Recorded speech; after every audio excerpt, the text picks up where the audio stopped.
تو ہم اس کی جو چھیڑ خانی کر کے ہم نے اس کو جو بیمار کیا تھا یا ہم نے اس کے ساتھ جو کچھ کیا تھا وہ ہم اس کو ٹھیک کر دیتے ہیں، اور اس طرح اس کا اور یہ عقیدہ پکا ہو جاتا ہے کہ مجھے شفا یہاں سے ملی ہے۔ بہرحال آج کی ایک یعنی کہ آج کی اس ویڈیو میں ایک حضور نبی کریم صلی اللہ علیہ وسلم کی حیات طیبہ سے ایک واقعہ آپ کے سامنے بیان کرتا ہوں کہ حضور صلی اللہ علیہ وسلم میں آپ جانتے ہیں کہ عرب کے اندر بہت زیادہ بت تھے، اور میں نے کل کی ویڈیو میں اس بات کو بڑی تفصیل کے ساتھ بیان کیا تھا کہ حضرت نوح علیہ السلام سے پہلے جو 5 بڑے بزرگ تھے ان کی بعد میں بت بنائے گئے، ود، سوا، یعوق، نصر، جن کا سورہ نوح کی آیت نمبر 23 میں ذکر ہے، اور پھر بعد میں یہ بت طوفان نوح میں جو ہے وہ بہہ گئے، اور پھر جدہ کے اندر وہ زمین کے اندر دفن تھے، اور پھر کس طرح جنات نے ایک عرب کے سردار کو بتایا اور اس نے جا کر ان کو نکالا، اور پھر وہ بت پرستی وہاں سے عرب میں شروع ہو گئی۔ بہرحال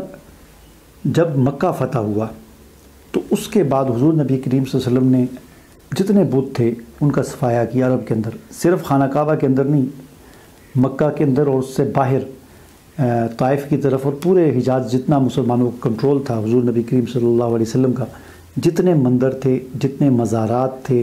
جتنے استحان تھے، جتنے آستانے تھے، ہاں جی، آستانہ عالیہ شریف، یہ سارے حضور نبی کریم صلی اللہ علیہ وسلم نے صحابہ کرام کے دستے سریے روانہ کر کے، گروپ روانہ کر کے، کمانڈو ایکشن کر کے ان سب کا صفایا کیا۔ ان تمام پر تقریباً 18 اس قسم کے مزارات، مندر، بت خانے ایسے تھے کہ جن کو حضور نبی کریم صلی اللہ علیہ وسلم کے حکم پر صاف کیا گیا، گرایا گیا، اور ان کو گراتے ہوئے وہاں پر کس طرح کے حالات پیش آئے، کیا کیا معاملات پیش آئے، ان تمام پر میں انشاءاللہ تفصیل کے ساتھ بات کروں گا۔ ایک ایک واقعہ مختصراً میں آپ کو ذرا بتاؤں گا تاکہ آپ کے سامنے یہ پوری ہسٹری آ جائے کہ کس طرح ان مندروں کو تباہ کیا گیا اور وہاں سے کس طرح شیاطین کے ساتھ مقابلہ ہوا پھر ان کو گراتے ہوئے۔ ان میں سے پہلا جو واقعہ وہ عزا کا ہے۔ عزا ایک بت تھا، سورہ نجم میں اللہ تعالیٰ فرماتے ہیں افرأیتم اللات والعزا ومنات الثالثۃ الاخری، یہ لات، منات، عزا، یہ 3 بت تھے، لات، عزا اور منات، ٹھیک ہے۔ ان میں سے جو عزا تھا یہ فتح مکہ کے بعد حضور نبی کریم صلی اللہ علیہ وسلم نے تقریباً 20 یا 30 صحابہ کرام کا ایک جو ہے وہ کمانڈو ایکشن کرنے کے لیے گروپ بنایا، اور اس کے سربراہ بنایا خالد بن ولید رضی اللہ تعالیٰ عنہ کو، اور ان کو حکم دیا کہ تم جاؤ اور جا کر عزا کا جو وہ بنا ہوا ہے، قبہ بنا ہوا ہے، وہاں پر کچھ ببول کے درخت تھے، وہاں پر قبہ بنا ہوا تھا، مجاور وہاں بیٹھے ہوئے تھے، اور لوگ جاتے تھے، چڑھاوے دیتے تھے، جانور ذبح کرتے تھے، ٹاکیاں وہاں جا کر باندھتے تھے، چادریں چڑھاتے تھے، پھول چڑھاتے تھے، وہاں پر جا کر نظریں مانتے تھے، سجدے ہوتے تھے، اپنی حاجت روائی کی جاتی تھی، مشکل کشائی جاتی تھی، کسی کو اولاد نہیں ہے تو وہ وہاں جا کر مانگتا تھا، کسی کا بیٹا نہیں ہے تو وہ عورتیں وہاں پر جاتی تھیں، یعنی وہی سب کچھ ہوتا تھا جو آج ہمارے مزاروں پر علی حجویری رحمۃ اللہ علیہ، شہباز قلندر، یہ پاک پتن، وہ اجمیر شریف، معین الدین چشتی، بالغرض جتنے بھی ہمارے پاکستان، ہندوستان وغیرہ میں جتنے اولیاء کرام کے مزارات پر جو کچھ ہو رہا ہے یہ سب کچھ وہاں پر ہوتا تھا۔ حضور نبی کریم صلی اللہ علیہ وسلم نے خالد بن ولید رضی اللہ تعالیٰ عنہ کی سرکردگی میں 20 یا 30 صحابہ کرام کا ایک لشکر بھیجا، یہ گئے اور جا کر انہوں نے وہاں پر حملہ کیا۔ مجاور بڑا چیخیں مارتا رہا کہ یہ ہو جائے گا، وہ ہو جائے گا، یہاں پر بڑے جو ہے نا وہ جس طرح وہ آپ سنتے ہوں گے ویڈیوز میں، وہ ایک صاحب ہے مری کے، کہتے رہتے ہیں دیکھو ادھر کتنے جن ہیں، تمہیں کتنے نظر آ رہے ہیں، تو وہ پھر آگے سے لوگ کہتے ہیں جی وہ جو بٹھایا ہوتا ہے اس پہ جو اپنا جن مسلط کیا ہوتا ہے وہ کہتا ہے جن مجھے نظر آ رہے ہیں، وہ خود حالانکہ جن ہی بول رہا ہوتا ہے اسی کا اپنا۔ تو وہاں پر بھی یہی چکر ہوا۔ خالد بن ولید رضی اللہ تعالیٰ عنہ جب لے کر گئے تو وہ جو مجاور بیٹھا ہوا تو اس نے بڑا ڈرایا خالد بن ولید کہ یہ ہو جائے گا، وہ ہو جائے گا، مار دے گا تمہیں، یہ بڑا ولی ہے اللہ کا۔ بہرحال خالد بن ولید رضی اللہ تعالیٰ عنہ چونکہ سیف اللہ تھے، اور پھر بھیجا کس نے تھا؟ امام الانبیاء حضرت محمد مصطفیٰ صلی اللہ علیہ وسلم نے، تو ان کو کیا ڈر لگنا تھا؟ جو اللہ سے ڈرتے ہیں وہ کسی سے نہیں ڈرتے۔ جا کر انہوں نے تیز نیز کر دیا سب کچھ، سارا قبہ مزار جو ہے وہ ڈھا دیا، درخت جو تھے وہ جڑوں سے کاٹ کے رکھ دیے، جن کی ٹہنیوں کے ساتھ جا کر لوگ ٹاکیاں باندھتے تھے، رنگ برنگے کپڑے باندھتے تھے، اور بڑا عقیدت تھی لوگوں کی، کاٹ دیے سارے درخت جا کر، اور سارا وہ سب کچھ گرا کر بالکل ملیا میٹ کر کے، جس طرح وہ سمجھ لیں آج کل کے اسلام کہتے ہیں بلڈوزر پھیر دیا سارا وہاں پر، اور پھر وہاں سے واپس آئے۔